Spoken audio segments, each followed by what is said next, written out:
बात है, दशरथ नाम के एक राजा थे। उनकी 3 रानियां थीं, कौशल्या, सुमित्रा और कैकई। एक बार कैकई ने महाराज दशरथ के प्राणों की रक्षा की। प्रसन्न होकर उन्होंने 2 वचन दिए। उनके 4 पुत्र थे, राम, लक्ष्मण, भरत और शत्रुघ्न। चारों राजकुमारों के बड़े होने पर राजा दशरथ ने अपने सबसे बड़े पुत्र राम के राज्य अभिषेक की घोषणा की। यह घोषणा सुनकर कैकई की दासी मंथरा, जो बहुत चालाक थी, एक षड्यंत्र करती है। मंथरा की बातों में आकर रानी कैकई राजा दशरथ से अपने 2 वचन मांगती हैं, भरत के लिए राजगद्दी और राम के लिए 14 वर्ष का वनवास।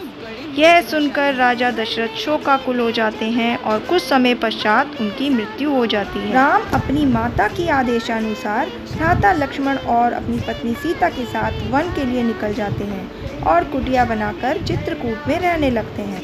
लंकापति रावण सीता जी के हरण के लिए षड्यंत्र रचता है और अपने एक राक्षस मारीच को सुनहरे मृग का रूप देकर वन में भेज देता है। उसे देख सीता जी आकर्षित हो जाती हैं और श्री राम से हट करती हैं। स्वामी, हमें यही मृग चाहिए। श्री राम लक्ष्मण जी को उनके पास छोड़कर उस मृग का पीछा करते हैं और जैसे ही उनका तीर उसे लगता है, वह श्री राम की आवाज़ में बोलता है, लक्ष्मण, सीते। श्री राम की आवाज़ सुनकर सीता जी व्यथित होकर लक्ष्मण जी से कहती हैं, हमें लगता है श्री राम को आपकी सहायता की ज़रूरत है।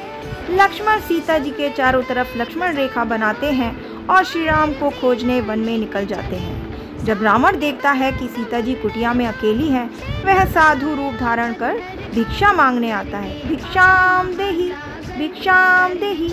और सीता जी जैसे ही भिक्षा देने लक्ष्मण रेखा पार करती हैं, रावण उनका हरण कर लेता है। हा हा हा हा। श्री राम और लक्ष्मण को जब ज्ञात होता है कि उनके साथ छल हुआ है, वे कुटिया की ओर जाते हैं तो वहाँ सीता जी नहीं मिलती। फिर वे उन्हें वन में ढूंढते हैं।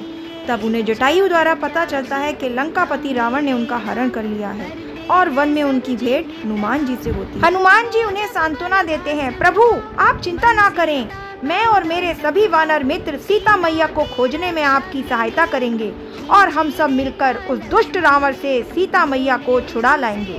तत्पश्चात सभी रावण की लंका पर चढ़ाई करते हैं और युद्ध होता है और रावण के सभी भ्राता और पुत्र मारे जाते हैं और अंत में श्री राम और रावण के बीच युद्ध होता है और श्री राम रावण का वध करके सीता जी को वापस ले आते हैं। और इस तरह